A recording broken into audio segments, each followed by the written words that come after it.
Come along, children. Now we're going to have a little music.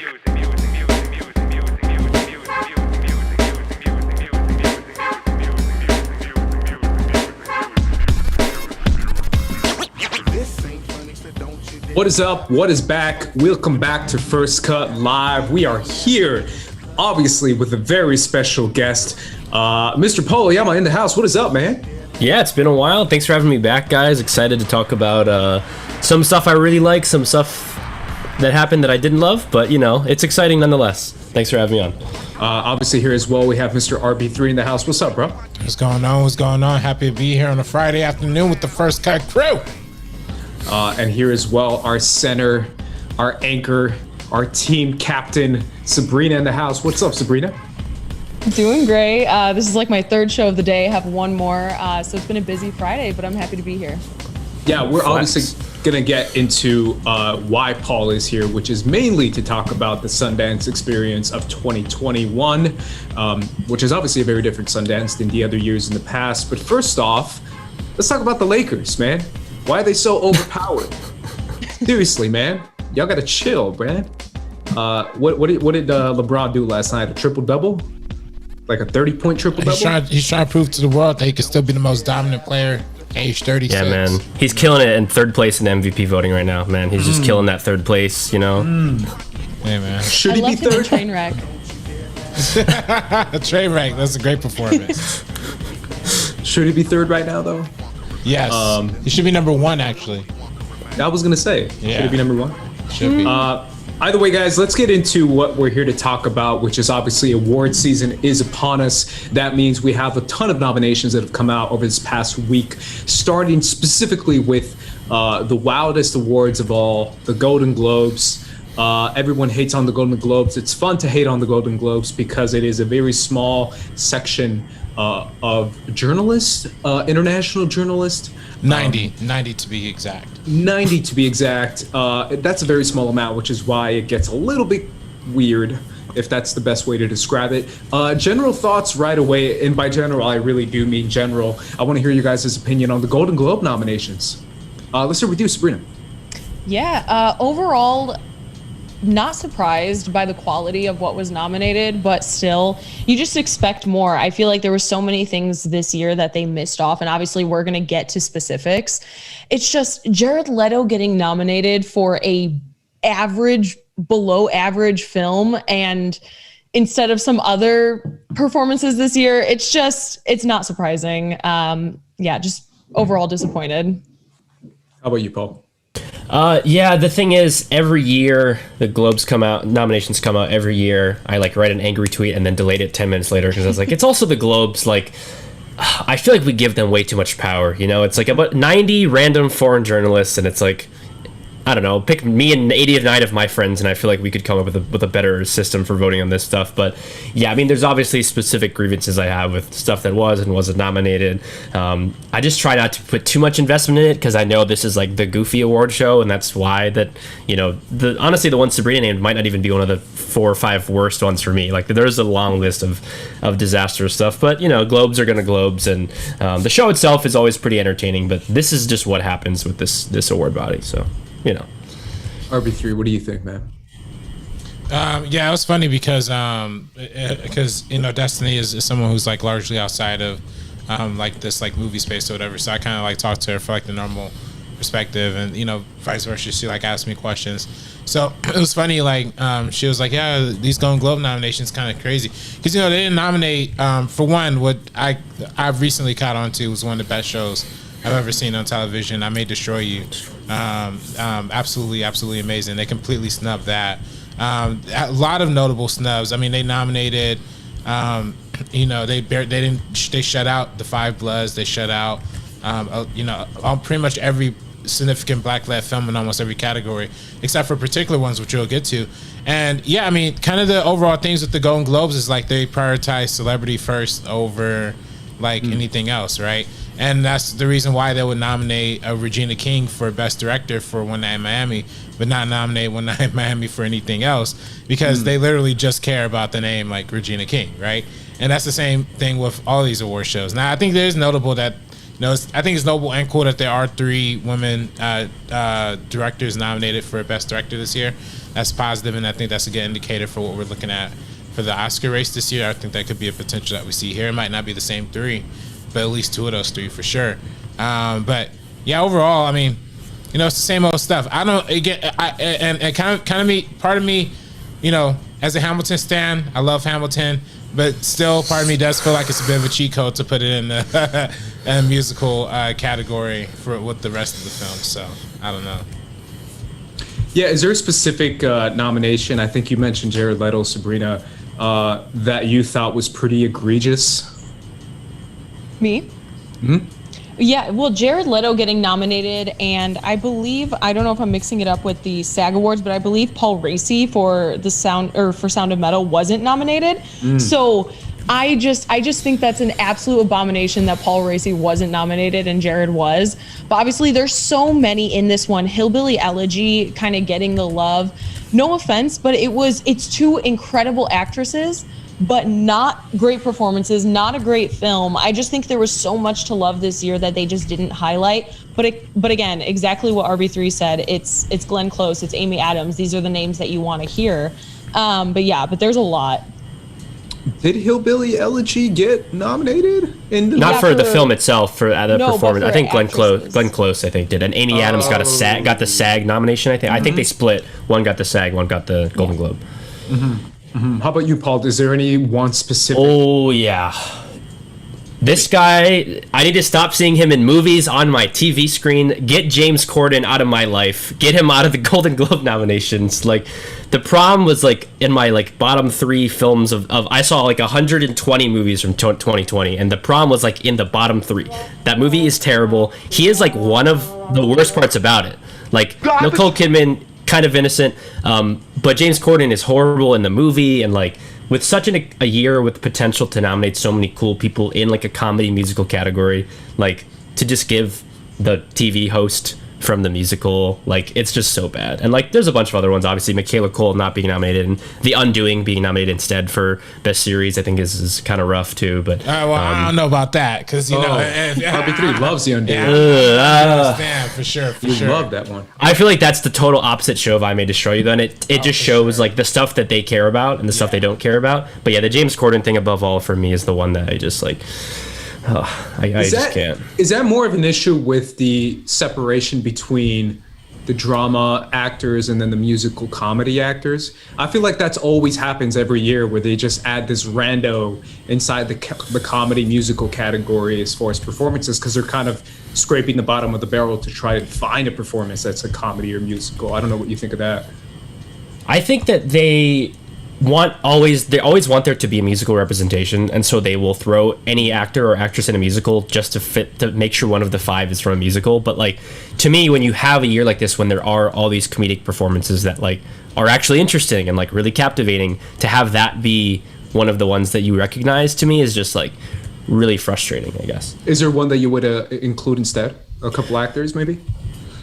It's tough because I think Andy Samberg was nominated, so I guess that is like, you know, they actually, to me, like that's the kind of performance that usually gets ignored in a situation like this, just because like, you know, a movie like that is not acknowledged in the same way.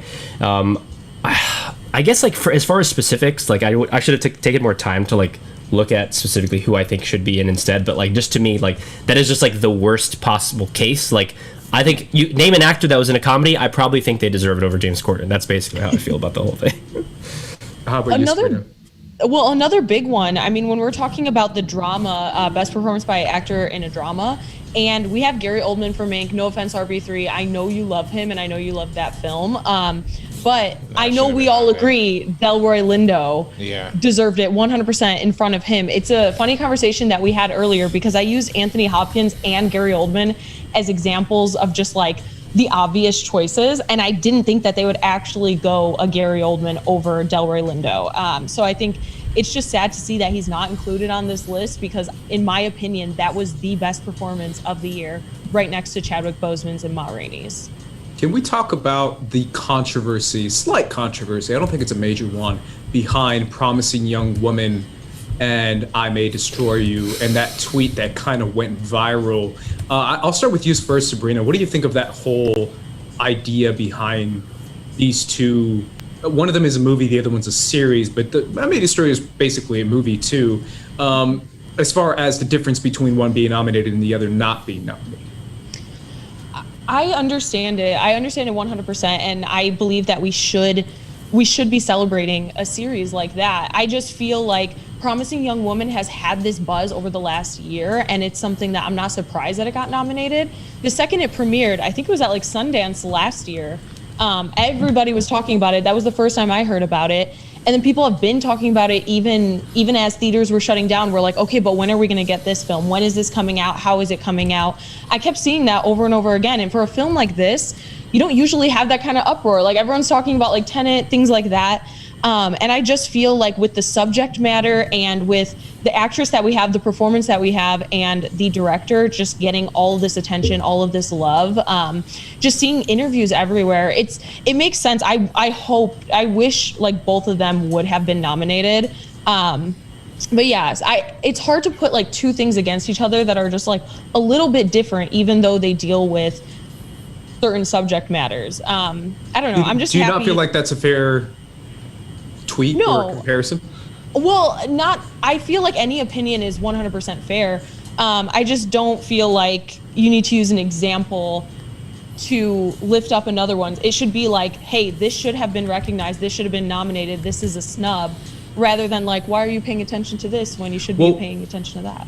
I think, yes, you're right. I think a lot of people responded like that, but I saw a couple of responses back saying the reason why we know this is an issue is because of the nomination of Promising Young Woman. So it's not necessarily saying Promising Young Woman isn't worthy of that nomination. It's more like saying, look what Promising Young Woman has and look what I May Destroy You hasn't. There's one giant elephant in the room that is the big difference between the two, and one of them is a really, really, really white woman and the other one's not.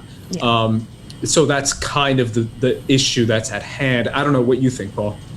Yeah, I think there are kind of the two big parts to this, right? I think like it sucks that like every time there is like two movies starring women or two series or anything starring women that cover similar subject matter, we like compare them to the ends of the earth. Like there was the whole thing where like when Lady Bird came out, it's like, oh, Edge of 17 and Lady Bird, and it's like they can't both exist. Like it sucks that we always feel the need to pit them against each other, but I think there is a lot to be said about the racial dynamics of like like Promising Young Woman being, you know, regarded in the way it is, and like I May Destroy You, which like honestly was a bigger cultural force. I think like that was one of the big shows that like it just sparked a discussion on all sort of platforms. In real life, I heard people talk about it too. But I think like again, that is I think like there's a point to be made there.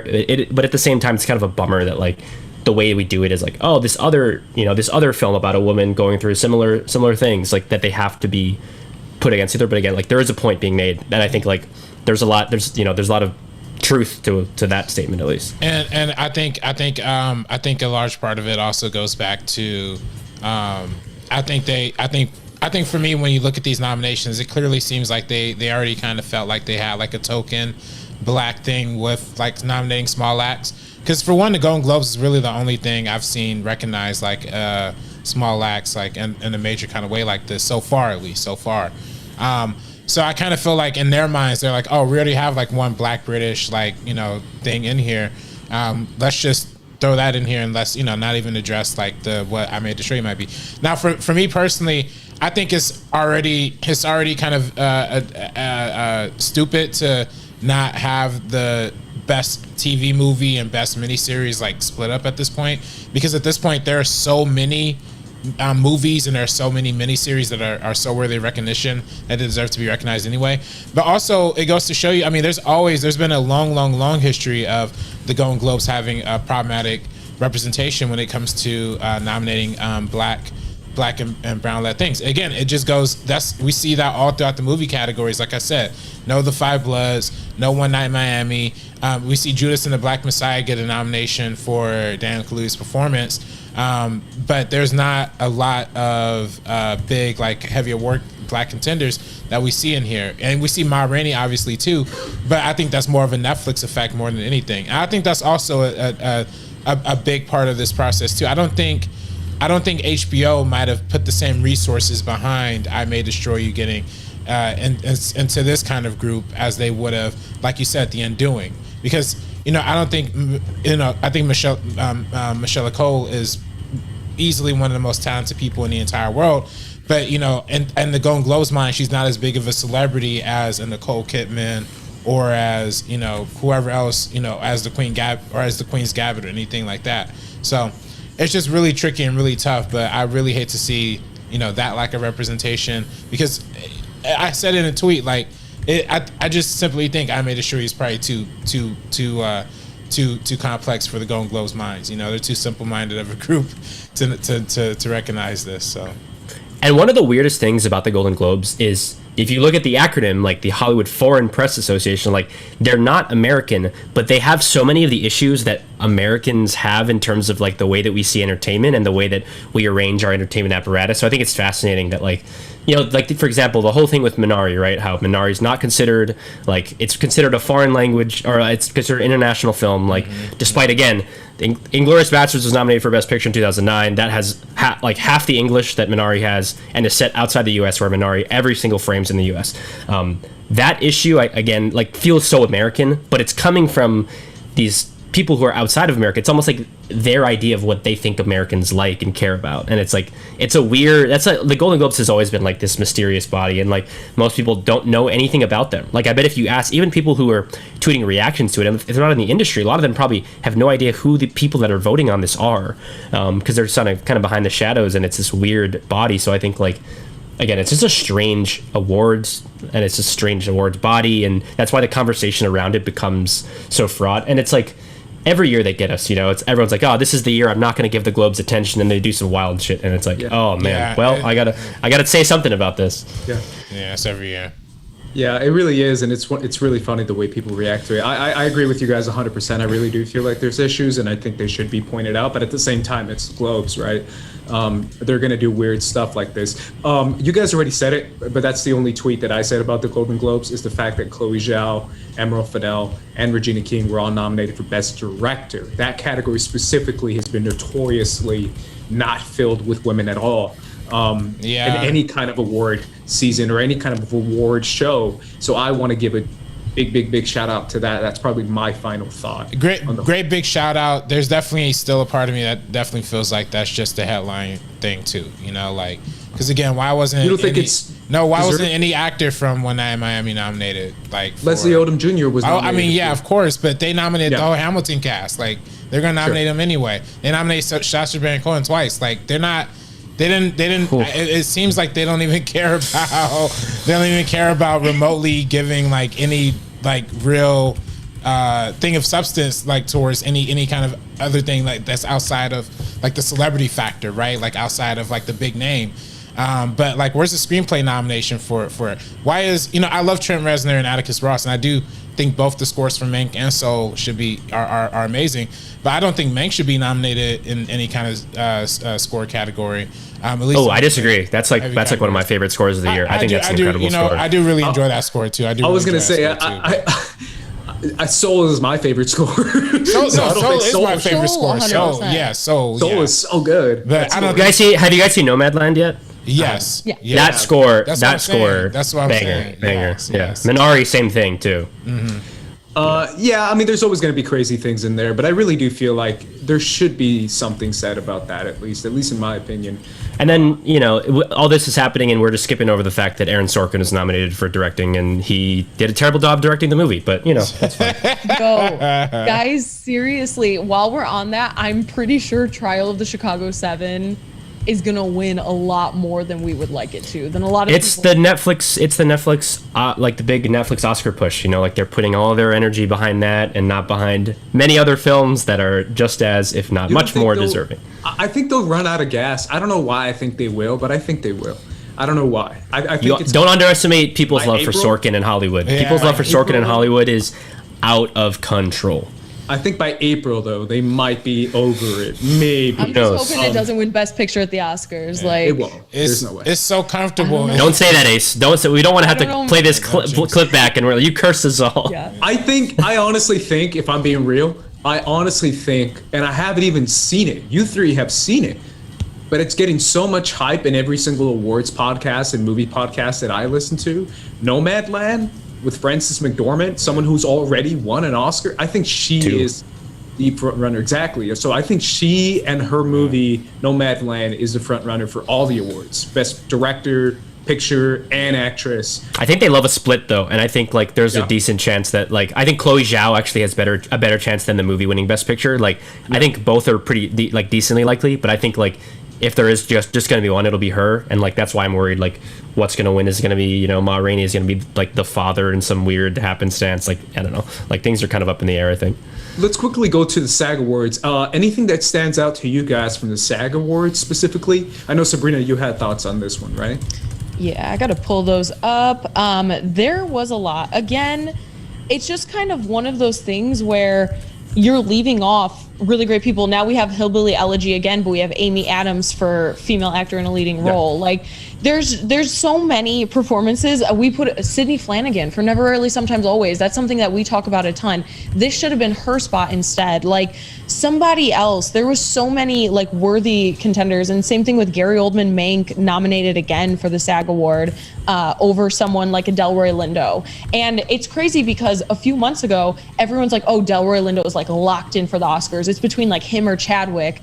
And now he's not even nominated at either of these. And so I'm not saying that it's gonna like it bodes against him or anything, but the fact that people are just nominating people like Gary Oldman, Anthony Hopkins, when we could have had Riz Ahmed, Chadwick Boseman, keep Anthony Hopkins because I heard his performance is incredible. We could have had Delroy Lindo and then Steven Yeun. Like that's the list I would have liked to see.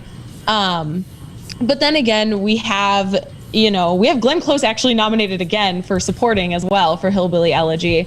There's just a few that I just don't understand, because when we just talked about our top 10 of 2020, obviously our meaning of episode that came out yesterday, we highlighted such better films than kind of what we're seeing reflected onto here.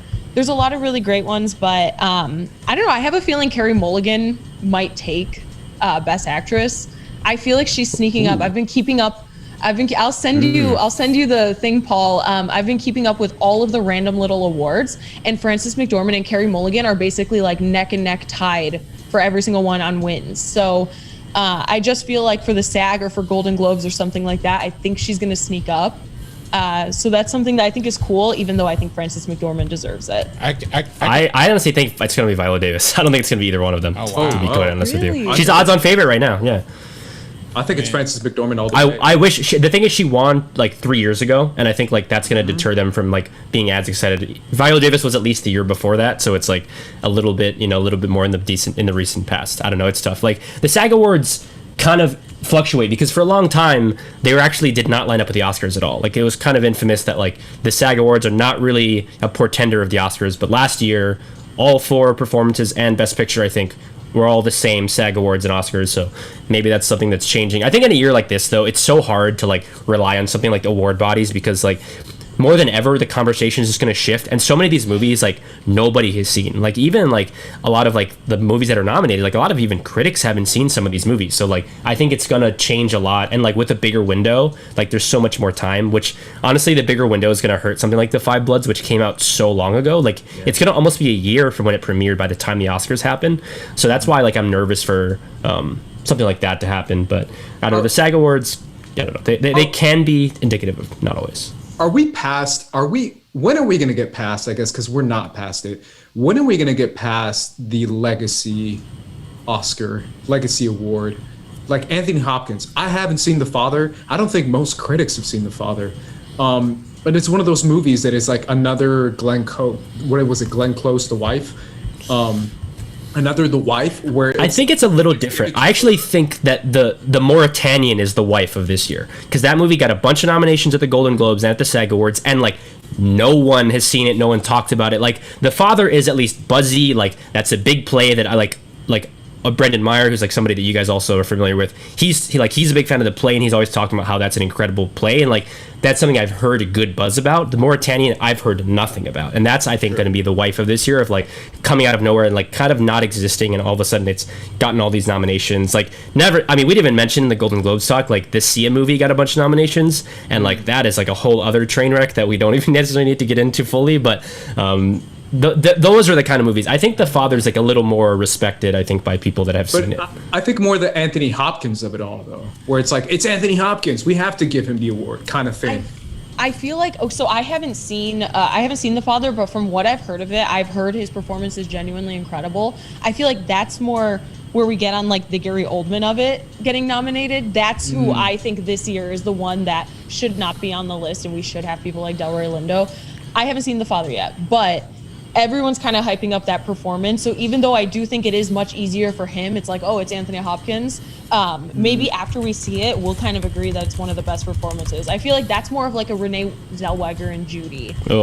Like, I loved it. I love Judy. I like Judy. I did not like that movie at all. Oh man. Hot takes today on this lovely Friday. Oh, I'm sorry. I was gonna say, I mean, if we going on hot takes, what the F is going on with Jared Leto? Why is Jared Leto getting nominated in every award show? SAG too, yeah. It's crazy. It's also crazy because like it's not like that movie is really respected. Like that's a movie that's like just came out. Again. Yeah, well, I mean, even now though, like people are like, "Oh, it's kind of bad, right? It's entertaining, but it's like not particularly well made." I've actually heard he's pretty good in it. I've heard really bad things about the Rami Malek performance. I haven't seen it yet, but my parents and other people told me that that Ace didn't do a great job. Yeah, I did.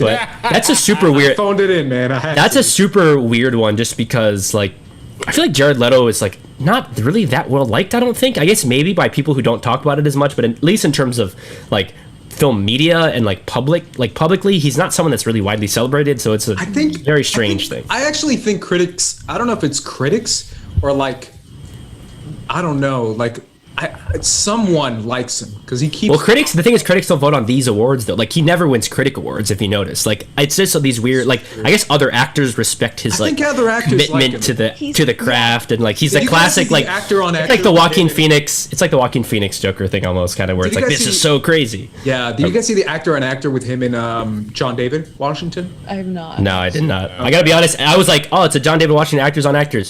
Oh, I'm gonna watch some other ones that don't have Jared Leto in them. That was the exact same. He's so like he's weird in it too. I mean, obviously he's a weird dude, but he's just really quiet. And breaking news: Jared Leto weird in a thing. Kind of weird. Never happened. Because John David's like, yeah, man. So how'd you do this? Like, how'd you get into it? He's like, I mean, you know. He really does talk like that. He's so pissed if I was John David Washington. And Jared David Washington's geeking out, like really into it. Oh God. It's like, yeah, so. I don't know, tell me about Malcolm and Marie and, you know, how's Zendaya? And I was just like, bro, you kind of like, you're not into it. But yeah, either way, he seemed to be so into his like, you know, he asked him about being in character the whole time. And he's like, yeah, that's something I do because of, what's the guy's name? Marlon Brando? No, Lincoln. Daniel Day-Lewis. Daniel Day-Lewis. That's what Jared Leto referenced. Yeah, only Jared Leto will compare himself to Daniel Day-Lewis. Isn't that amazing? Hey, he won an Oscar the year after Daniel Day-Lewis, so it's like they feel their kinship, I guess. The bummer to me though is like this is a year where we have these award bodies, and most of them are nominating like a Pakistani man, a Korean man, and a black man for Best Actor, and we feel like we can't even celebrate it because there's so many other problems. It's like I would love to just be so excited that like, oh, Stephen Yeun, oh my God, Riz Ahmed, like Chadwick Boseman, this is amazing. But there's still so many problems that it's like I feel like that's not even a moment of elation. It's like I guess like, well, of course you did, like, but why didn't you nominate these other people? And it's like that's a frustration too of like there's so many years where we get all white people nominated in all these categories, and like it feels like now that it's like even more spread out, we can't even celebrate it. Well, yeah, let's go to. Oh, go ahead. I'm sorry. Well, for one, I feel like we're almost so programmed now, Paul. It's like even when we see like people of color nominated, or we see good people that we like nominated or whatever, we almost are programmed like, oh, they're not going to win because, you know, we know this is effed up. Or we know like if they are going to win, it's because of this like BS, you know, like they're playing and if they win, they're going to be playing very specific roles that may not necessarily be celebrations of the groups that they represent. Yeah, you got to be Ma Rainey's Black Bottom to win it. Yeah, the Celebrate Black Voices tab on Amazon Prime Video, and it's like all like, you know, people suffering. It's like so indicative of the type of those performances in movies that get acknowledged, you know. Yeah, that's why you got recognized Tenet. Supporting roles. Any supporting roles that you guys want to bring up that should have been here? Because there's a lot. I mean, Paul Raci is just totally shut out from this entire thing. That's so sad because it felt like he was getting such a groundswell of momentum, and it felt like, oh, he's actually going to get nominated. Like this is kind of crazy. Like Paul Raci might do this thing. And then now it just feels, and again, a weird thing too is like the fact that people watch Trial of Chicago 7 and were like, let's nominate Sacha Baron Cohen, not Yahya Abdul-Mateen, who's like giving like a 10 times better performance. I think like this is the performance we want to choose to highlight. That's so bizarre to me and frustrating. I get that. I do think it's a little bit of like dual recognition for like Borat 2. You know what I mean? I think that's a little bit of them being like, hey, we really like Borat 2, but we can't really like celebrate that like in that kind of way. So this is like them, because I mean they came out almost like within a week of each other, if I'm not mistaken, and they're clearly comfortable nominating Maria. I was going to say she was nominated. Yeah. I think she's definitely gonna get nominated. I think like it's almost a lock at this point. Have you guys seen interviews with her? Like real? I've not. No.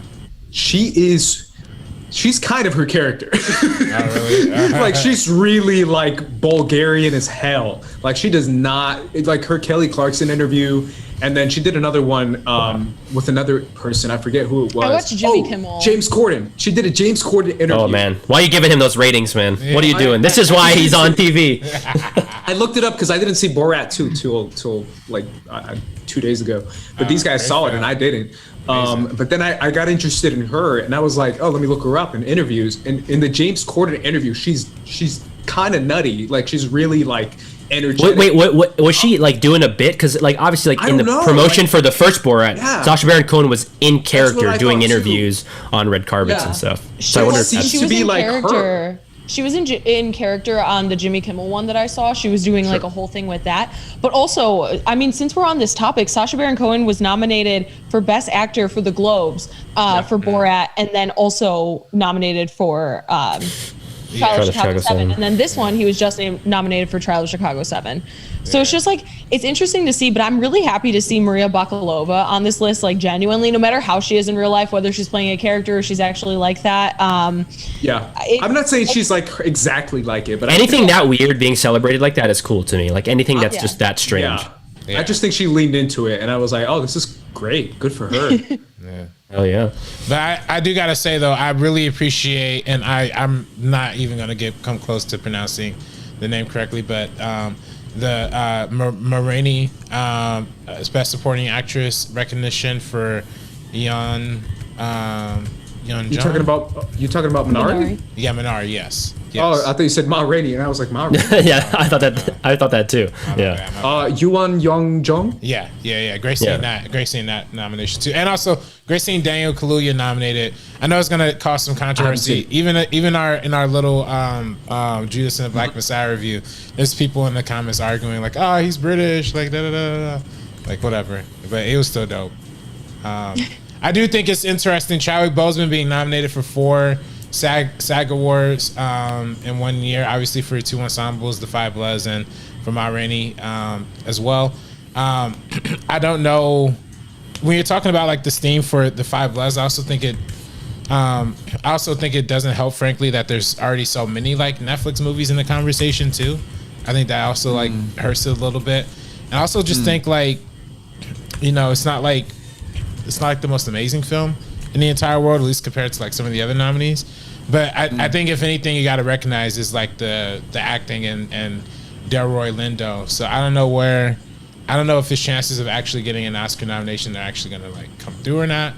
But Gary Oldman is just miscasted. Like that's why I said from the very beginning, like from Mank 2, like he's miscasted, way too old. But it's Gary Oldman, so we have to nominate him. Yeah. I still think he was, if I'm being real, I actually really like his performance in the movie. I'm not saying it should be over anyone else, but I think the Sacha Baron Cohen one is kind of ridiculous, if I'm being brutally honest. I know you guys are big fans of him, but he was not special in Trial of Chicago 7 at all. He just played Sacha Baron Cohen. Like, he's just there. That is ridiculous, in my opinion. The one I do want to give I might say something. This is a hot take. This is a hot take for me. So I love Hamilton, and I sing freaking Wait for It every day. Leslie Odom Jr. is incredible in One Night Miami, but can I be the only one to be like, wait a minute, where's Bensley? What is his name? Kingsley Benedict. Kingsley Benedict. I was going to say Bensley Kennedy. Kingsley Benedict, to me, stole that movie just completely obliterated it. And I don't know what it is, if it's because he's a no-name or because he's playing Malcolm X, or I just don't know what it is that they were like, oh, let's give it to Leslie Odom Jr. I was like, yeah, he's great in it, but man, I think Kingsley. Well, they're running in different categories though, because Kingsley Ben-Adir is running as best actor, and they're running everyone else as best supporting actor. No, it's Kingsley Ben-Adir is running in Best Actor. He's like somewhat likely. He's on the fringes. I think he's like in the 6 to 10 range in terms of like most likely to be nominated for Best Actor at the actual Oscars. But yeah, I think that's the big difference too. Plus, Leslie Odom has the big scene that like you can play at the Oscars. That like this is this amazing moment where like Kingsley Ben-Adir, what he's doing is a little more inner, I think, and that's what makes it harder to necessarily acknowledge on that scale. And I just think it's hard for him to gain buzz just because Leslie Odom's already famous from Hamilton. The other three lead actors, I guess Aldous Hodge is kind of well known too, but the other actors don't have that prestige behind them, and so it's hard, I think, for them to stand out against each other, which is why they tried to campaign Kingsley Ben-Adir as the only Best Actor candidate. But it's tough because I think the 5 nominees are like all really respected, or like have this huge buzz that you kind of just can't ignore. Like you can't really ignore the Riz Ahmed thing in Sound of Metal. Like that just would be silly. So I think it's tough for him to get in that Best Actor 5, like considering who is in it. I thought they were all, I don't know why I thought they were all running as supporting, because they sometimes do that, right? I think you could argue that, but I think the movie is clearly oriented around Malcolm. Like he's the only one that really shows a lot of his inner life, and like it shows him on his own, separated from the group, and it's about like he's got all this private time. I think that's fair to run him as a lead actor personally. Well, that's my question. Do y'all think they would there's no way they're nominating Chadwick Boseman for the 5 Bloods, right? Like for the actual Best Supporting, because if they're gonna nominate him for Ma Rainey, he's only in the 5 Bloods for like 10 minutes, and he's amazing in those like 10 minutes, but like he's a very, very small part. And if I'm being real, I would love to see them recognize like another actor if they're already recognizing Chadwick for the lead actor category. Personally, for Ma Rainey. Yeah. But I don't know what y'all feel about that. Do you think there's an actual chance that he'll get double nominated at the Oscars? I think it's decent. I checked this morning, and I think on Gold Derby he's the number 5 most likely to be nominated for Best Supporting Actor. So like if those likelihoods hold, like he would be nominated. But like to me, I certainly would like to see other people nominated, but also the other people that are also likely are like people like Jared Leto, and like Mark Rylance for Trial of Chicago 7, and like Bill Murray for On the Rocks, which like I kind of like, but I didn't think it was an amazing performance. So like I wouldn't be mad if he's in there instead of those other people around. Yeah, I agree with that too. I just want to see Paul Raci, genuinely. Like I feel like that was my favorite supporting performance of the entire year. And the fact that he's not included at all on this, when his performance is just as great, like should be celebrated at the same amount as Riz Ahmed's is. Like both of them were incredible. So that's what I'm saying. Like Sacha Baron Cohen, Jared Leto, take him off, put on Paul Raci and like somebody else, Mark Rylance maybe, or something like that. But that's what I want to see kind of going forward. And I do love Leslie Odom Jr. When we did our review, I kind of mentioned that his performance was my favorite. So I love it, but I'm glad that they're all kind of nominated for ensemble as well, though, so they get a little bit of love with that one, because they're genuinely, we're all great. Yeah, the bummer for me is like I love David Strathairn in Nomadland, and I'm like super bummed that like he's kind of like seemed like he's kind of so on the outside of. I think he's incredible in that movie, and like especially with the movie being as respected, and like that the movie is like really up there in terms of best director, best picture. Like I'm surprised that he's not more in the conversation, because he's been nominated before. Like he's kind of like a really respected veteran actor, so like I would rather see him 100 times out of 100 over someone like Jared Leto. But I don't know. I think Chadwick's pretty likely though. I think. Before we move on, last thing I want to say is the small acts movies, are they not available for any of these? Because I would nominate all those. They're not eligible. They're only eligible for I think Globes and Emmys. I think maybe. I know they're not eligible for the Oscars just because of the way they're released and like how they're campaigned, and I don't know. There's like a lot of complicated stuff with the rules. I guess because they were released on BBC One a week early.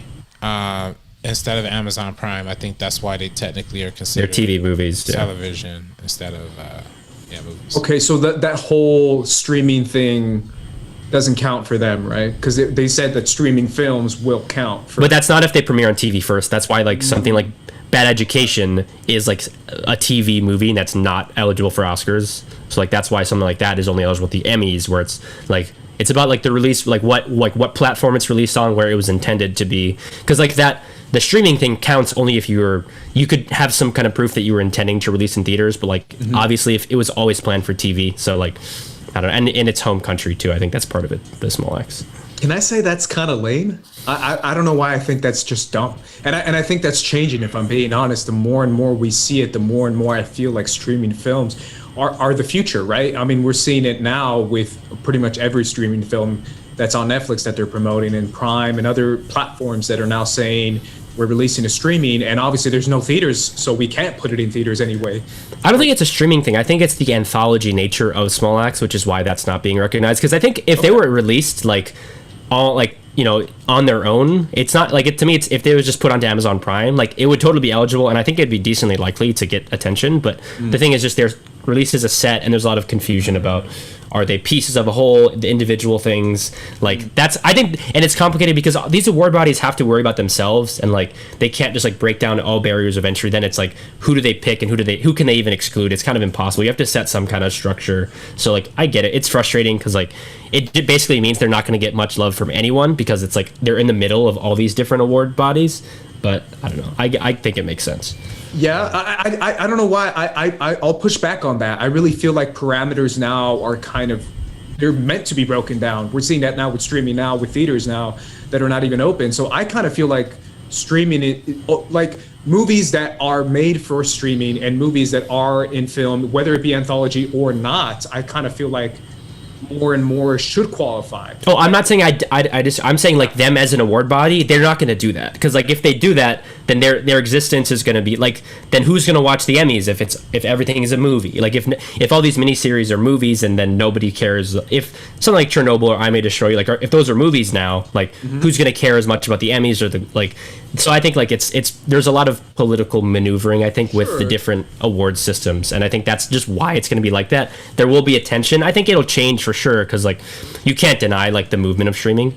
But I don't know if it'll be right away. When it comes to Emmys, though, they're nominating stuff like Stranger Things, Succession, The Mandalorian. Like, it's not I May Destroy You. It's not, you know, When They See Us. It's more like the other stuff, like the bigger, more popular, more poppy, more season 2, season 1, season 3, season 4 kind of stuff. I just feel like, I don't know, I just feel like miniseries now are becoming so blurred with the lines of like, what is this? Like Small Axe is a perfect example of that. I May Destroy You is another example of that. When They See Us is another example of like just a really long 4-hour movie or 5-hour movie. I don't know. I'm just saying like maybe in the future we might see some sort of blending or some sort of... I do too. I just think it'll take time. That's the thing. I think so too. Yeah, maybe like 5-6 years or something. Alrighty, guys, let's move on to you, Paul, to your Sundance experience. Obviously, yeah. You go to Utah. No. And hang out in the snow where everyone gets to go there. I've seen pictures, I've seen videos of people vlogging from Sundance. So how was the screener experience like of the whole thing? Yeah, it was a bummer because I'd actually planned and budgeted and like I had money set aside and time off work like to actually go to Park City and to attend Sundance physically. So like when COVID happened, I was like, oh, well, I guess that's not happening. And like then there was the shift to digital, and like I've been experiencing a bunch of film fests. I did New York Film Festival digitally. Like I participated in some smaller ones where that's how I saw stuff like Minari and Nomadland like early on, like back in October and November. So this is not like a necessarily new thing, but yeah, it was because I got the full pass for Sundance this year, and that essentially meant as many movies as I could fit into my time, and as long as they didn't sell out at certain times, I could watch pretty much whatever I wanted. So to me, it was like such an exciting idea of like, oh, I can like if I was in person, I probably wouldn't be able to watch nearly as many. I watched 31 movies at Sundance 2021. It would have been hard to do that in like actual Park City. Yeah, my sleep schedule might not be cheering for that result, but it was exciting, and all kinds of different kinds of movies, and they trimmed down the selection too, where usually like it's I think like 300 or 400. Like this year it was way cut down, so like a smaller amount of movies, so you could really get to kind of everything you wanted to for the most part. So so you got to pick the movies that you saw, or did they give you a selected list that you... So there are... Before you answer that, Paul, real quick, I know, Sabrina, you have to go, so bye, Sabrina. Love you. Thank you for having us. I'm gonna head out, guys. Thank you so much, Paul, for joining us. Absolutely. I'm gonna definitely listen back on the replay to hear everything that you're saying about Sundance. Appreciate you all. Bye. Absolutely. Have a good one. Yeah. All right. I watched 31 movies, so it was like a big kind of thing to tackle. And the way that the movie's released is there's like a first showing, which is like there's a 3-hour window, and you can watch it in that window. You have to like reserve tickets, and you can only pick one movie per time slot, so you can't reserve from multiple movies at once. And then there's a second showing like 2 days later where you have 24 hours throughout the day to watch whatever movies you want. And then at the end, all the award winners, like since I have the full pass, there's an awards pass that you get that comes with it. So you can watch anything that won, like the grand jury prize, like the best directing prize, all this stuff on like the last day, which is Wednesday. And you can watch all those kind of throughout the day. So they're kind of released in these windows, but then you get a little more time later on. You just can't see them as early as other people. Sure. So that's kind of how that works generally. I don't know if it's hard to follow or anything. Yeah, no, that makes sense. The only thing I want to get to before we get to the movies that you want to talk about is the idea itself behind the screeners and the theater experience. RB3 and I have debated this like a million times, where I say I love watching tiny independent movies in theaters because that's where I feel like I'm focusing on each and every frame, and I'm in that theater experience, even though it's like a small independent awardsy type film. And he's like, yeah, but you can just watch that on your laptop on screening. That's not as major as the other ones. And we kind of debated about that, how most people fall in love with these kind of films that win Oscars and stuff when they get to see them in theaters. But now watching them all at home, how does that change the way you fall in love with movies that you consider to be the best movie of the year, for example? I think for me, I'm more on how Ace feels about this, just because to me, like my favorite theater going experiences, most of them are like Portrait of a Lady on Fire is one of my favorite experiences. Like that's not a movie that has big special effects or any of the stuff, but like to me, it's about it being quiet. And honestly, it's so hard to like really focus at home, especially mid-pandemic when like you feel like you're always distracted. Yeah, and like not everyone has a great home theater setup either. Like quite frankly, I live in Hawaii. Like the sun is like, not to complain, but the sun is always like coming through the windows, and it's hardly dark. So like trying to really focus and lock into a movie is really difficult. That's why like for me, like the theater experience is so transformative, and that's why like I do miss it so much, just because even if the movie doesn't have it's not big, it doesn't have loud music or any of this stuff, like it's always just about being able to focus and lock in and feel like you're with the movie and not be tempted to look over, even if you're not checking your phone, because I put my phone in the other room when I watch movies at home, just because I know I'm going to check it if it's next to me. But also, like, even if it's like, oh, I see something on my bookshelf and I get distracted, or my legs start to hurt and I stop thinking about the movie. But like in a theater, it's so much easier because everything's so dark and like all you're focusing on is the movie, whereas there's just other stuff going on. Maybe your postman comes and delivers a package to your house in the middle of the movie.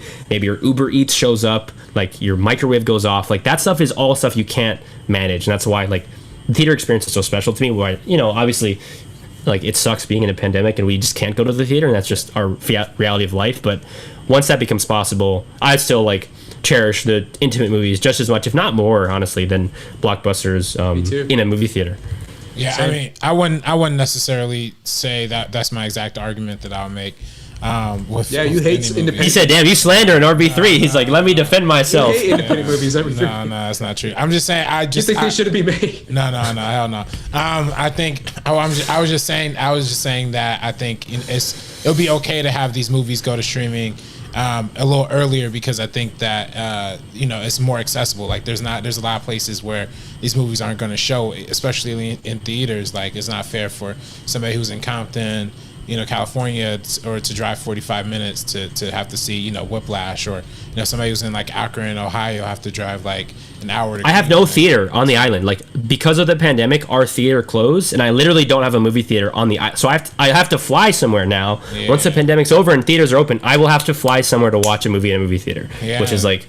Are they not reopening the one in your? No, because they couldn't afford the rent, and they ended up moving out of the space, and now someone else I think lives there, or like another business has moved in. So it's like really, it sucks, man. Like that's why in a weird way, like I'm almost like when everyone gets back to theaters, I'm gonna be bummed and jealous because like everyone else will be in the theater, I will have to travel to go to one.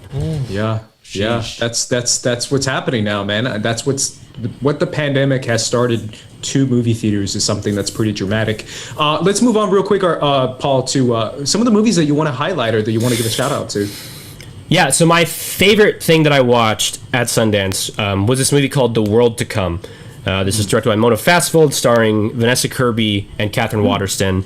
And it's about two women like in the American frontier in the 19th century who live on these farms, and they meet, and they have this connection. They, both of them are kind of disconnected from their husbands, and they fall in love. And it's like, it's very reminiscent of Portrait of a Lady on Fire. I think, I think it's almost dangerous to make that comparison, but to me, like, it reminded me of like if a Terrence Malick made Portrait of a Lady on Fire, because there is this soft narration that goes throughout the movie, and like, I just found it so overwhelming and powerful, and like, I was really moved by this. The music is amazing. The score is again really terrific, and like that's something that really stuck with me. Is all the music with a lot of these Sundance movies I thought was amazing, but The World to Come, which is like, it premiered at Venice, so it's not like new. It's not premiering at Sundance necessarily, but like it's a movie that's coming out at some point in the next few months. I think it's already got distribution, but I was just so moved by it, and I feel like that's a movie that I think will hit kind of film Twitter by storm, just because like it is like this loving portrait of this this fiery kind of relationship. Will it qualify for awards contention this year?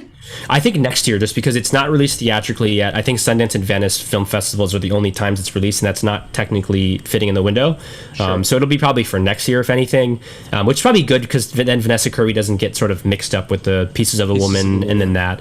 If anything, maybe the Pieces of a Woman nomination catapults The World to Come to being a bigger thing. But dude, it's a movie. Vanessa Kirby's going to take over.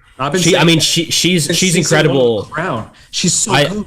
I think Catherine Waterston in The World to Come, though, is an amazing performance too. Like, is one of my favorite actresses, honestly. Like, I think she's incredible. I love Catherine Waterston. She's amazing. Inherent Vice.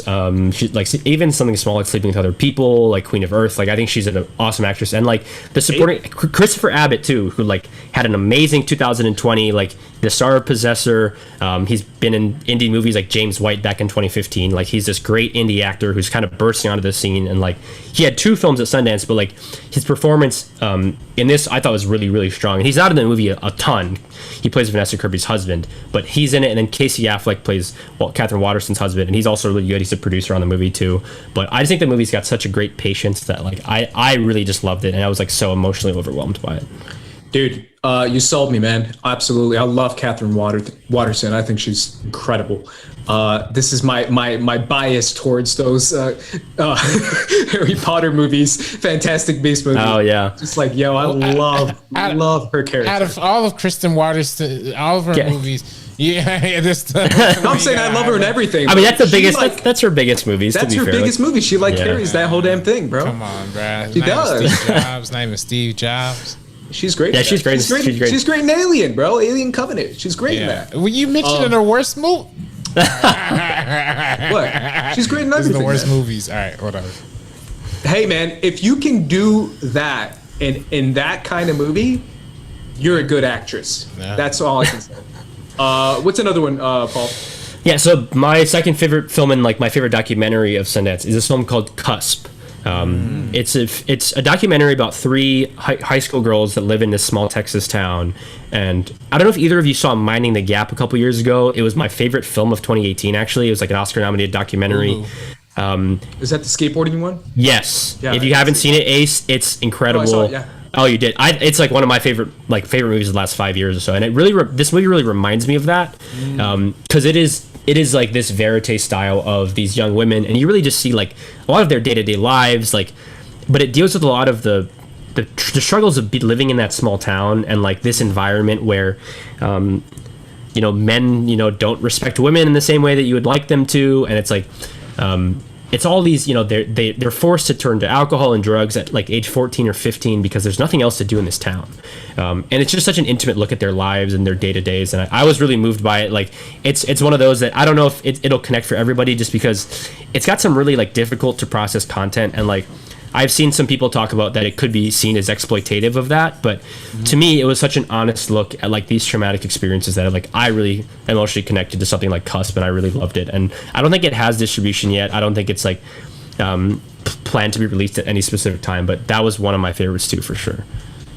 That's awesome. Yeah, I love those kind of documentaries. Are they shot by who's the director behind it, or the filmmaker? Well, their first time filmmakers. It's Isabel Betancourt and Parker Hill, I think, and they were their own DPs, so they shot everything. This is like one of the best looking movies that, like, for a documentary, the cinematography is amazing. Like, there are these like this twilight kind of sunset vista stuff that's like in these like very small, again, it's like a small town, but there's so much simple beauty in all this all their surroundings, and like it's a movie that looks great, and like I really connected to it emotionally, and I thought it was terrific.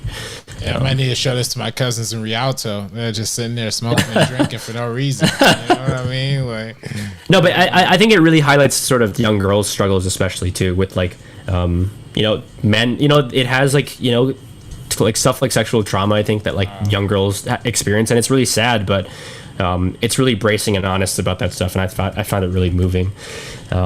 One other one that I think people will be interested in is Edgar Wright has a documentary that premiered at Sundance. It's called The Sparks Brothers. It's his first documentary ever, so like it's, you know, totally outside the norm for him. Like, I didn't know this was even an Edgar Wright movie until I was scrolling down the program guide and I stumbled upon it. But it's about this band called Sparks, who they're in LA, like they're from LA, but they became like this big international rock band in like the 70s, and their career, it shows their entire career. They have like 21 albums, and the documentary goes through every single album. And for a lot of bands that would be kind of bad, because if the albums are similar, you're not really saying anything new. But with this, like the band, they change their sound up every time, and like it shows how like they're so willing to go out there and put themselves out there. And they actually they talk about this near the end, but I don't know if you guys are familiar with, there's a new Adam Driver starring movie coming out called Annette, directed by this guy named Leos Carax, who did Holy Motors, this like experimental French film in 2012. His new film, it's like a musical starring Adam Driver, but it's written by this band, and like they have had like a couple failed attempts to make movies, but they wrote a screenplay, and this director, who's like this acclaimed foreign director, decided to make this musical, and it's starring Adam Driver. It's coming out sometime in the next year or so. I think it could get award attention for Adam Driver, but like these guys, the subject of this documentary are like the people who wrote the screenplay for that movie. So it's kind of amazing that something like that is getting that kind of attention. Yeah, interesting. It's kind of crazy. We're seeing a documentary about these guys before they even like blow up. You know, yeah, or, you know, whatever. Well, it's weird because like they have certain songs that got big at certain points. They were really big in random countries all over the place, and like a lot of musicians love them, but they're not like, I had never heard of them, which is kind of wild because like they seem to be really familiar. They've sold a lot of records, and like they're really acclaimed, but they were not on my radar at all. So it's one of those exciting things of like, I'm also discovering a band along with a really awesome documentary, and like there are all these interviews with all like people like Patton Oswalt and Flea and all these random people who are big fans of them, and like it's this cool kind of love letter to like, I think they might be Edgar Wright's favorite band, or one of them at least. Interesting. So like seeing him do a documentary was like kind of shocking, because yeah, he doesn't seem like someone that would necessarily do a documentary like that, but yeah, that was fascinating. We still have an Edgar Wright movie to come, right? Yeah, Last Night in Soho is come. We'll see if it comes out this year. It's slated to, but you never know, obviously with the pandemic and everything. But yeah, so he has this documentary. He could have 2 movies in 1 year, and I like this is up. Like I tweeted this is up there. It might be like one of like it's up there as far as favorite Edgar Wright movies for me. Like really? I really loved this love letter to this band, and I thought it was done so effectively. And I got pretty emotional watching it too. It was great. I thought that's awesome, man. Any other standout? Yeah, so there's one called Mass. It's directed by, you guys know Cabin in the Woods? You know Marty, the stoner guy from Cabin in the Woods? He's the director of this movie, Fran Kranz, and it's a much more serious than you would think coming from an actor like that, but it's basically a drama about two sets of parents who their lives are connected through tragedy, through a school shooting that happened that involved both of their children, and they meet at this church to have a discussion. And it's like, it feels like one of those movies that feels like a play, because it is set in pretty much one location almost the whole time, but it's like originally written, and it's so emotional, and it's really incredible. Jason Isaacs is one of the guys in it. He's one of the fathers. This movie. I'm sorry. Yes, Marsha Plimpton plays his wife, and the other couple is Reed Birney and Ann Dowd. But it's like this really explosive personal drama. I could see this like really like in award season. It's gonna be hard to position because there's kind of there's 2 lead actors, 2 lead actresses. I don't know what you run of each of them as. None of them are really famous. Like none of them have those big name recognition. But this I think is going to be a big movie that I think has potential to be really buzzy, and if not like awards attention, I think it'll at the very least get like on critics list or people's like favorite films of the year, because this is like a super exciting, like really emotionally gut-wrenching movie that like it's difficult, and it's talking about like super topical stuff like school shootings and like the trauma that leaves behind on parents and the kids, but it does it in I think a really smart way. And it's like unlike some movies that I think feel too much like plays, this is cinematic in like a very subtle way that I think is really effective. Yeah. Interesting. Yeah, I've definitely heard about this movie. You say they talk about school shootings and what other tough subjects? I'm just curious. It's mostly just that. It's like because that's like the link of their family, and like through that they explore like their troubles of parenting and like mental health with their children. The one of the parents, like after the school shooting, became like a big advocate for gun control, and they talk about that and like the troubles that they faced and how that was like their outlet. And it explores just their personal dynamics. The acting is incredible, and it's like one of those like total actor showcase. Yeah. It's really impressive on the technical side. I think, and it was really emotional too. Like it's really kind of draining to watch, but I thought it was really fulfilling. And before we move on, there's people in the chat asking about some of the other movies that we saw at Sundance. People, by the way, if you want to get in a question or donation in, it's $5 and up at the link pinned at the top of the chat. Firstcut.live, $5 plus donations will be read out loud by the robot. We do have one that came in, Paul, about a particular movie that the fans are curious about your thoughts on. So let me go ahead and ask that question. 1 second. Papaz_95 donated $5. At first cut, do you think Minari could blow up now that A24 is releasing the film virtually for everyone to see? And thoughts on Coda?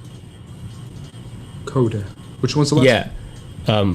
Coda was a film that premiered at Sundance. You guys want to? We can talk about the Minari thing first, though, just real quick.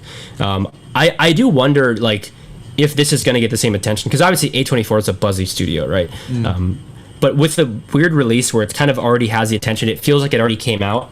I hope that they push it really, but I don't know what the release strategy is like for Minari.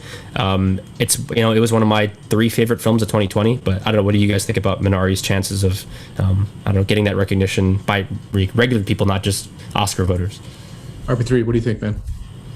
Well, yeah, I mean, we just put out our top 10 list of 2020, and it was on all of our lists at various places, and I think it will get the recognition because I think there is a vocal amount of people who have kind of gotten behind this movie online. I know it doesn't necessarily mean a lot when it comes to like the Academy or award season, but I think with a movie like Minari is such a small film that could have easily gone over the radar otherwise. Like, I think because of the added attention, because of when we actually watched the film, it's actually really, really high quality and really moving and touching and heartwarming and emotional.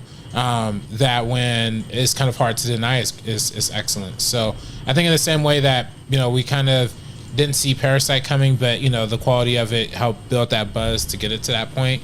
I'm not saying this is going to be like as momentous as Parasite, but I think it still has that impact of that like sleeper impact of like us not knowing how well it's going to go over with people. I think the difference there, though, is I think Parasite is such a pop style movie. Yes. It's a movie. It's so it's super accessible, and like and it's really it doesn't matter what language it's in. It's easy to watch. You could convince someone who's not really into movies, and I think they would still really enjoy it. Whereas I think Minari is a little more intimate. It's a little more gentle. It is quieter, so I think that it won't reach that same kind of audience. But I think with the film community, I think like that it's going to be. I mean, it's already like totally on people's radars, and I think in that group it's going to be pretty big. That's exactly what I was going to say. I feel like Parasite is so like flashy and like poppy and like it's just such a different vibe than Minari, which is super quiet and super subtle and just a different vibe altogether. I hope it does, but I'm probably not as optimistic as I am for other films probably. Well, no, I mean, I'm not saying that like necessarily. I wasn't meaning to compare them in like style per se. I'm just saying in the fact of like and you're right. Parasite is definitely like way more accessible, I think, to American audiences because it has, it's a little more thrilling or whatever. But I do think, I think Minari is accessible in like a different kind of way for Academy members in particular, because it does kind of feel like one of those old school kind of classic, movies, but classic Americana movies, but just reinterpreted with new language and a new sensibility. So I think it could land, but I don't know. I think I was making a Parasite comparison also to, shout out the fact that they're starting to acknowledge more foreign films now than they've ever have Not foreign films, even though this is not a foreign language film or it's not, it's an American film, but they're starting to be more inclusive and diversifying their thought process, you know. Sure. And then just on the second part of that question too. So Coda was like the big winner at Sundance, right? Like it set the record for the highest purchase. It like $25 million Netflix bought it for, which is like $5 million more than Palm Springs went for last year at Sundance. It won the audience award, it won the directing award, the grand jury prize. Like it won all the big stuff, right? And essentially it's a movie about, so CODA is actually an acronym for Child of Deaf Adults. And basically it's about a young girl who she is hearing, but her brother and both of her parents are deaf. And they all fish together. They have a fishing business, and it's about her struggle between her family's fishing business and like they run into some trouble where like their business is really on the edge and they don't know if it's going to succeed. And then she joins the choir at school and finds a real talent for singing. And there's a lot of conflict, obviously, with the fact that her parents don't necessarily appreciate music in the same way that hearing people do. And it's like a pretty classic coming of age movie, but with the element of having this community that's not represented, obviously, very much. Her mom's played by Marlee Matlin, who's an Oscar winner, who won an Oscar for Children of Lesser God back in the 80s. And it's like this, new actress who's kind of new on the scene. And a lot of the actors are not famous, besides really Marlee Matlin's the biggest name. But like it's a really intimate coming of age drama. There's like, so like a romance element. Like it is kind of a classic, the classic Sundance movie you hear about, where it's like, the heartwarming, like kind of crowd pleasing coming of age movie, but it's packaged again with these other elements that kind of elevate it and make it not just your basic Sundance movie. I really liked it a lot though. This is Apple Plus bought it for $25 million. Oh, Apple, that's right, not Netflix, that's right. So yeah, I mean that's a big splashy acquisition for them, just because like again it won all the awards. I think this is going to be, I don't know if it'll be too much of an Oscar play. It might be a little bit. I think it's more than anything just a big crowd pleaser. I think one that like, it'll be a hit, I think, with a lot of people who are more casual movie fans. It's one of those classic, it's kind of like a heightened version of something like A Spectacular Now, or something like where it's like it is that coming of age, kind of slightly romance, but also like kind of there's some music stuff in there too. I was thinking of what was the one, Me, Earl, and the Dying Kid? And the Dying Girl, yeah. Dying Girl, yeah. That was a big Sundance winner too, if I'm not mistaken. Or it was one of the festivals. It did win the grand jury prize, I think, but this won like 4 different awards. Like it's so rare for a movie to win like everything. Which honestly, it is kind of a bummer to me that like one movie won all these awards instead of spreading the love around a little bit, because I think there was a lot of really good stuff there. But that shows you that like people really responded to it, and like in the live chat after the movie premiered, like all the people were like gushing about it, talking about how emotional they are. So like I think this will be a big one that will like be a big hit for people. It's a bit formulaic at times, I think, in terms of its structure, and like it hits some familiar beats with coming of age stories, but I think its earnestness is overpowering enough to overcome that. And the lead actress, Emilia Jones, is like an amazing singer, and she's a really good actor. And the man who plays her father, I think Troy Kotsur is his name, is hilarious. Like one of the funniest performances you'll see all year from her deaf father, who's doing all these hilarious sign language. Like he's signing all these hilarious things when other people don't know what he's saying, and he's saying all these ridiculous, outlandish things. But the whole family, really, the ensemble is terrific. And also her like love interest is the main kid from Sing Street, who hasn't acted in a movie since Sing Street. Oh, wow. Hey. The kid who plays Cosmo.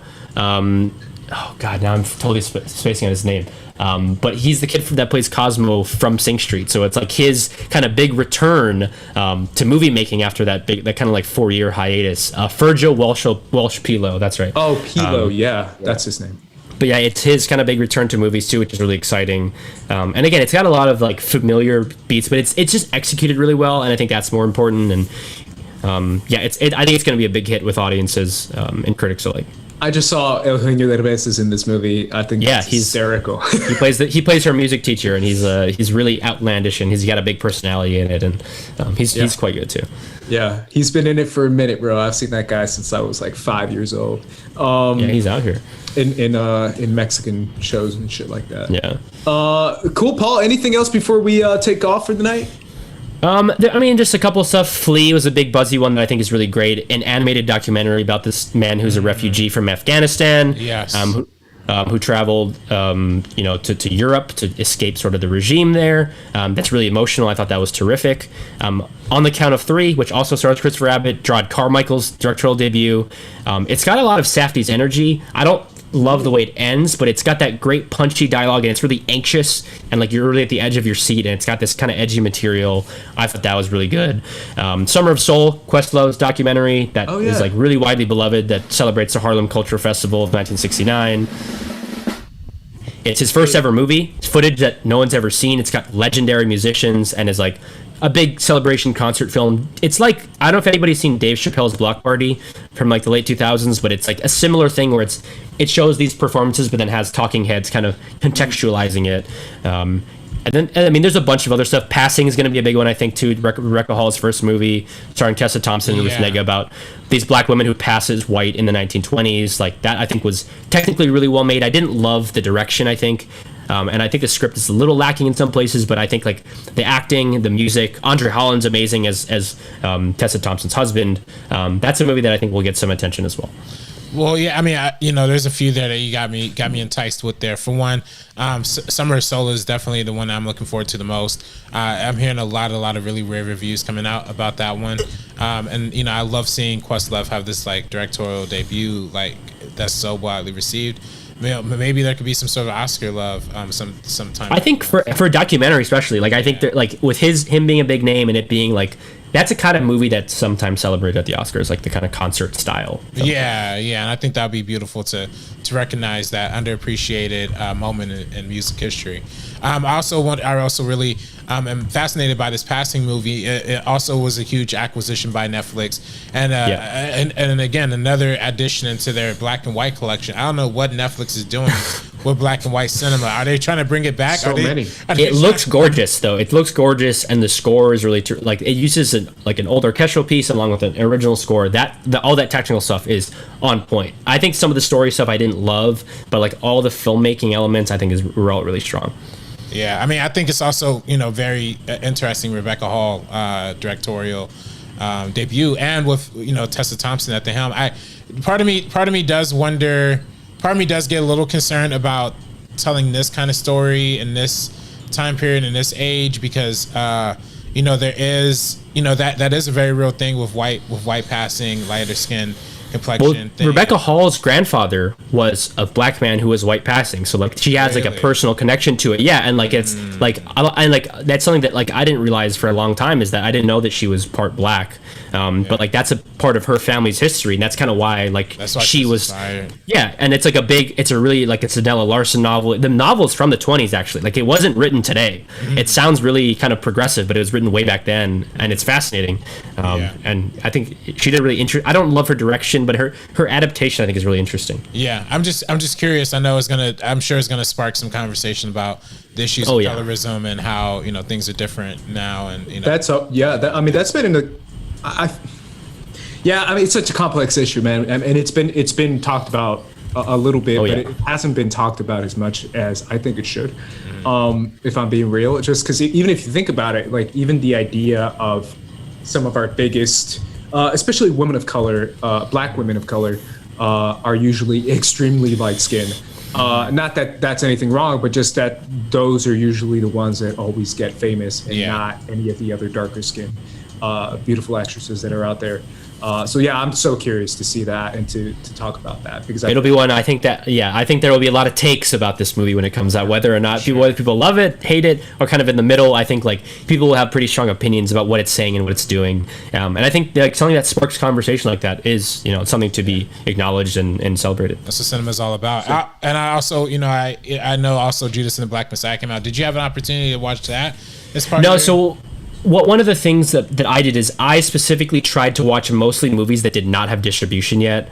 So I didn't watch Jockey, which like it might be a big Oscar play for Clifton Collins Jr. That was a big acquisition for I think Fox Searchlight.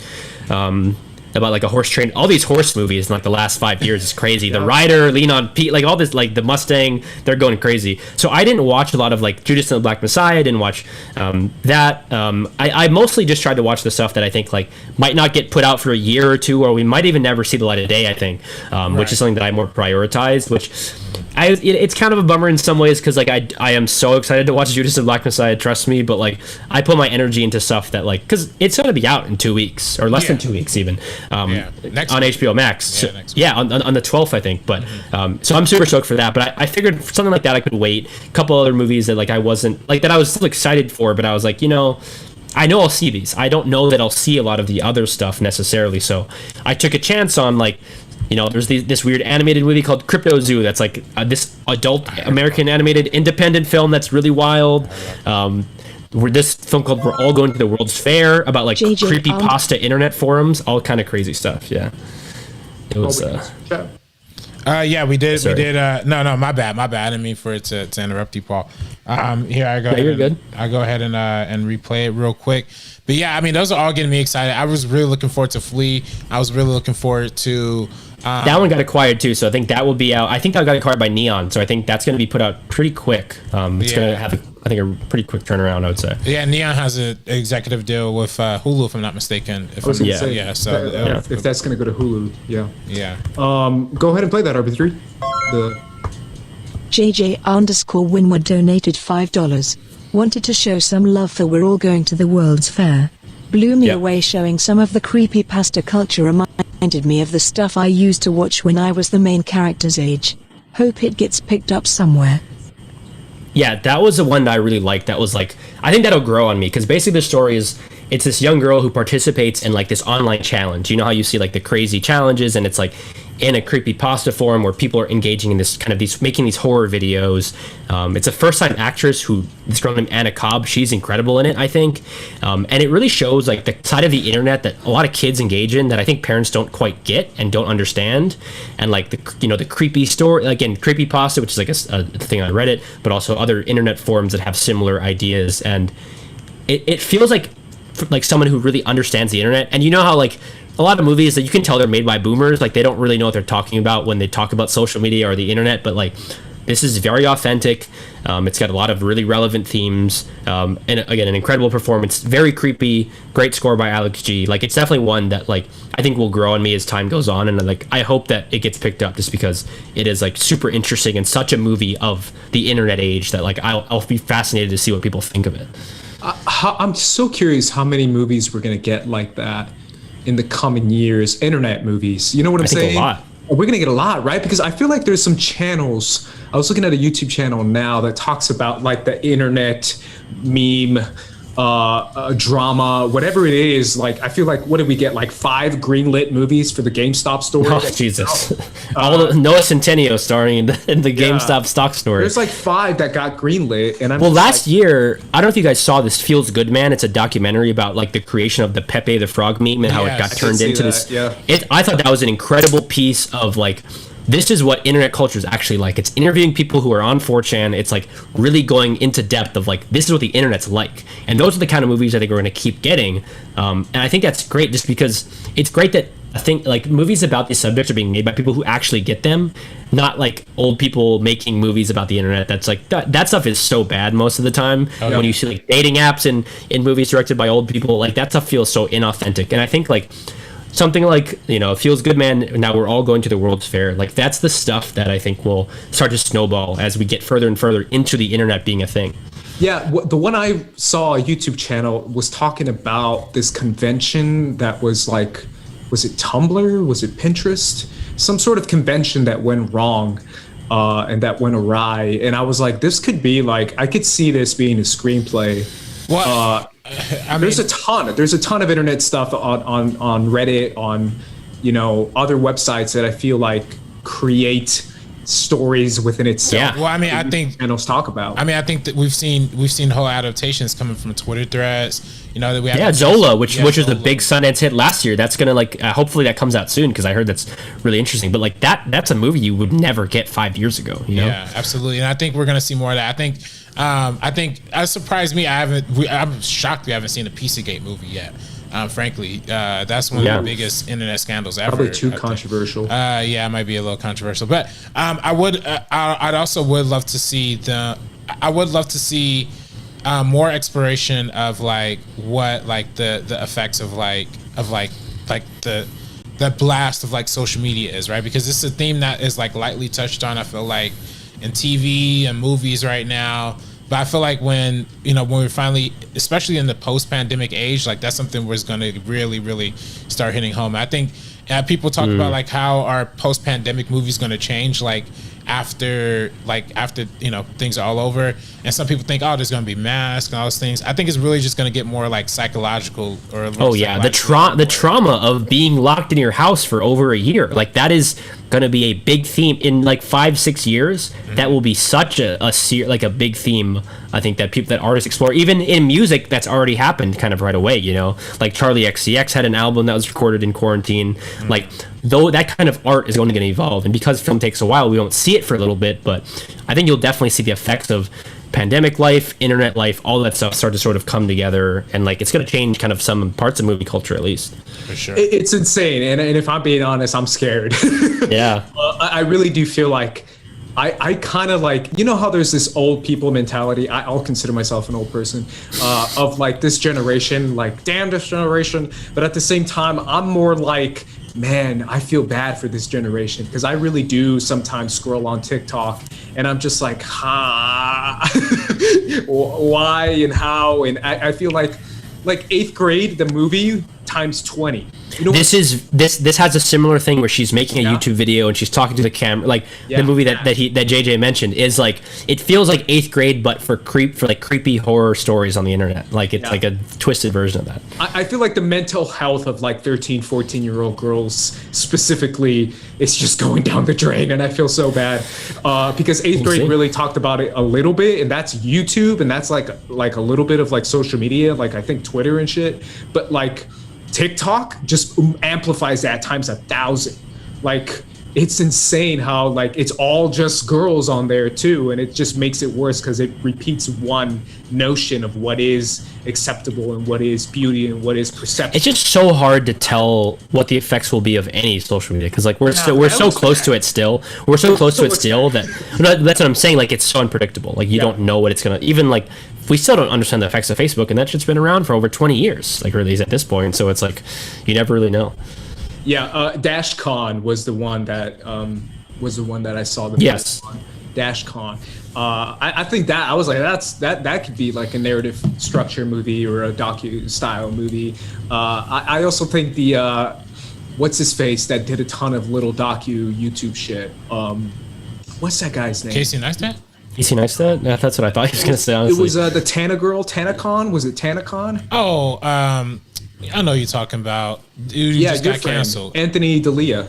Anthony, what's his name? Padilla? No, Anthony Padilla. No, he doesn't do those. He doesn't do that. Not him. Talking about Shane Dawson. Shane Dawson. That's it. He just got canceled, right? Didn't he just get canceled? I don't know. I have no idea. I don't. Yeah, there was some weird stuff came out with his fans. I don't know what. I don't know exactly. I just feel like people like him and like that culture and that world and those YouTubers are gonna start. People are gonna start to make movie about those personalities and those type of stories. So yeah, Casey Neistat, he's in the movie Nerve, which is like about kind of an online role playing game kind of thing. That's so it's like it's already kind of started to creep in a little bit, I think.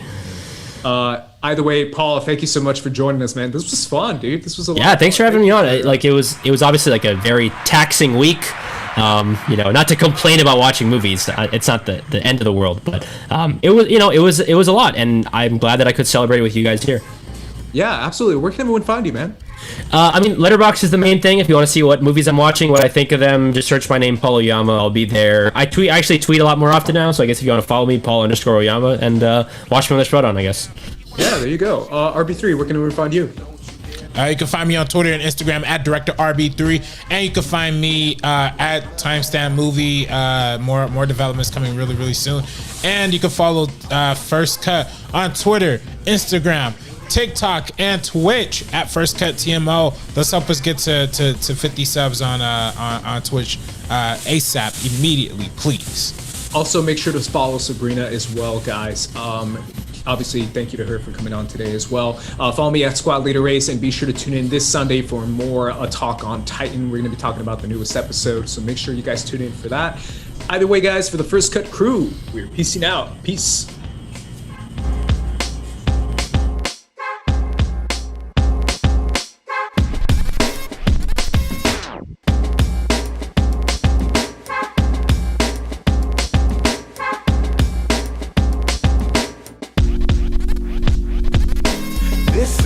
so don't you dare laugh. With the 4/5 divide you in half. You getting at me equals a club half. You do the math, take you out the equation. This ain't funny, so don't you dare laugh.